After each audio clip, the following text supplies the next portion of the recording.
How to fix CapybaraGo. Sound a problem easy and quick. Today we will solve this problem right now. Let's do it.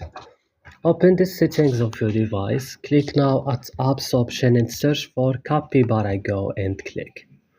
Scroll this list down.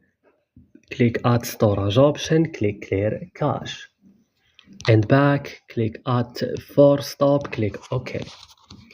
Go to Play Store or App Store, update CapybaraGo, restart your device, and that's all. If you find this video helpful, don't forget to like and also subscribe in this channel.